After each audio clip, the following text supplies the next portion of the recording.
Well, Big Australia keeps getting bigger. There are fresh fears that the Albanese government will miss its targets to bring down migration in a bid to ease the housing crisis. Former Immigration Department Deputy Secretary Abul Rizvi has told the Daily Telegraph Treasury boffins have overestimated how many student visa holders will leave the country over coming years, something that could keep net migration rates at record highs. Joining me now is One Nation Chief James Ashby and Sky News contributor James Bolt. Hi to you both. Thank you so much for joining me. James Bolt, we'll start with you. Nobody ever voted for a Big Australia, yet here we are. And I truly think that this has become an acute vote-driving issue because we are in a housing crisis and it's pushed up inflation. Where do we put everyone? Yeah, look, it's good politics for Peter Dutton to be attacking on this because people are very uncomfortable with the levels of migration. 48% of people think it's too high, 10% is too low. So it's good for Peter Dutton to be pushing that. The issue for me is if he's out there saying the housing crisis is due to migration, I'll get in, I'll bring down migration, I'm going to solve that. The housing crisis is so much more complicated than how many people are coming in. I think that's a pretty minuscule way of looking at it. The issue is, and it takes a lot of forms, I mean, obviously James Ashby in Queensland where the homelessness situation is so strong. But here in Sydney, the problem is so many people who want to buy their first homes, the only first homes that are available to them are ones that are in places they don't want to live. So Peter Dutton, he needs to start also thinking, how can I bring down the regulation costs on businesses? How can I keep people, how is the most in-demand industry in Australia facing liquidisation crises? I think we just need to look at also why the housing supply is so small. How come we can't build houses? How come we can't build them in inner city areas? And what are the regulations that would need to be repealed through there rather than just framing it as there's too many migrants coming in? Look, what I will say is migration was not front and centre at the last election, and from both sides. Neither side had a proper policy to deal with it, and here we are. James Ashby, the other thing is that migration is really propping up our economy, isn't it? It's a Ponzi scheme because without it, we'd be in a recession. Well, this has been the issue. It's certainly been a one nation policy since we had 4 members of parliament elected back in 2016, and we haven't stopped on this. This has been a culmination of a Labor and LNP issue. Because no matter which political party you turn to, the 2 major parties have been responsible for large immigration intake. The Coalition have been responsible for a yearly intake of around 200 to 220,000. Under this Labor government, that has more than doubled in their term in just over 2 years. So we're really dealing with a major issue where they are propping up GDP and keeping our economy alive by bringing in people into the country. But we all know what that consequence is. We're finding it difficult to get into houses. This is a government that says, oh, we're only bringing in the trained, skilled migrants. What a load of baloney, and we all know it. There's not a surplus of builders or nurses or doctors. There's plenty of surplus when it comes to taxi drivers and accountants and engineers, but not the people we need in this country. We've got to pull back on the immigration and stop lying to the Australian public. We know what's going on, and it's been caused by the 2 major parties. Yeah, I think you're spot on. As I said, it was not front and centre at the last election. It needs to be front and centre this time. There's a lot of problems.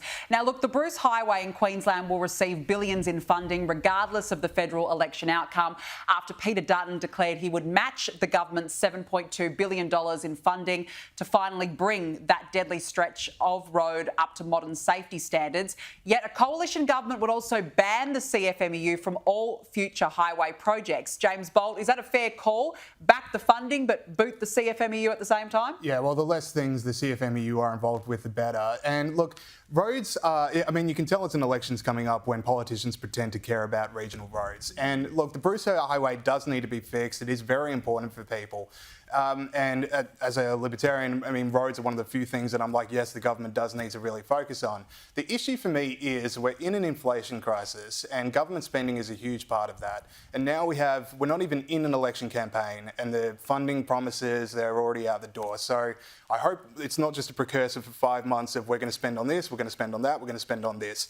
The other thing for me is when Labor announces this, and what infuriates me about Labor doing this, and they're not the only government that does this, is that they have been in charge for 3 years. The business case for improving the Bruce Highway has been there for every single day of those 3 years. But now that we're in an election campaign, suddenly, Labor, they need to do this. I hope the opposition gets out of the way. If they were serious about it, if they really wanted to help regional Australians, and they not would have only done it 3 years ago, they would at least start it today.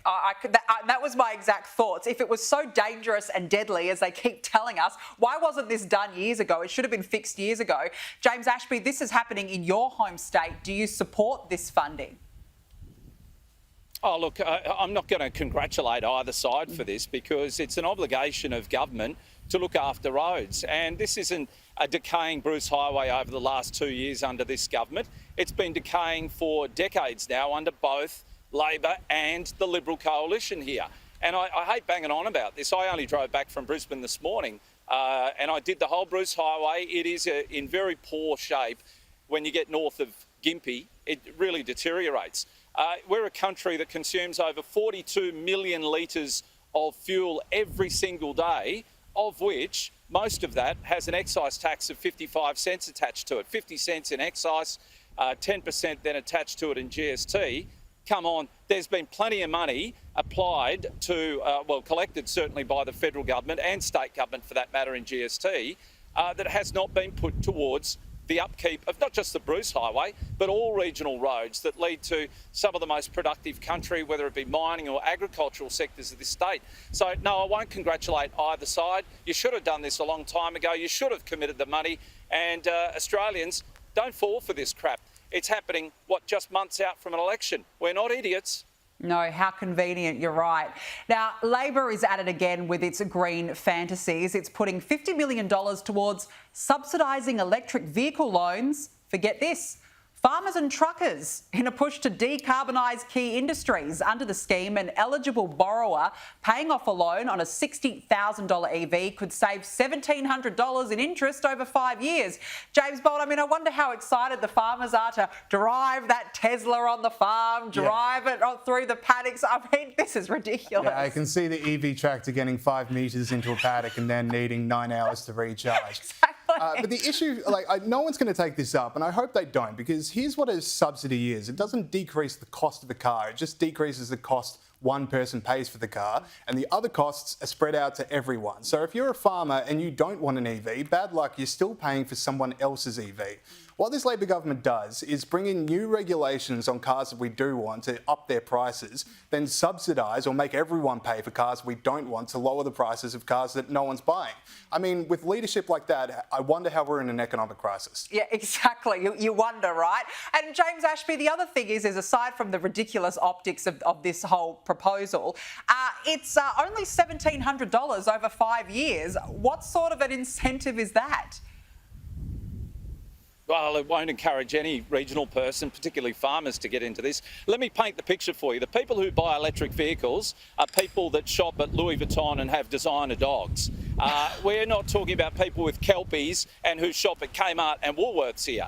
We're talking about the people in the upper echelons. Now, I know in 2017 we lost our car industry here in Australia. We never lost the luxury car tax, I might just add, that was applied to try and keep that industry alive. What I've discovered is they've been collecting for the last 7 years that luxury car tax. Was supposed to prop up Australian manufacturing, as I say. It's now going to go to propping up Chinese electric vehicle manufacturing. That's who's going to get the subsidy. And it's just, again, a transfer of wealth overseas. Again, I might just point out, people in the West have got often single strings of power coming down their streets. If you want to recharge a car or better still, a loader or anything for a farm, you're going to need at least 3-phase to be able to charge it up. And I say you've got Buckleys when you're on a farm. Yeah, and also the fact that we just simply do not have the infrastructure available at all in this country to power any of these trucks for farmers or these EVs. It's just ridiculous. James Ashby, James Bolt, really good to speak with you both. Thank you so much for joining me on the show this evening.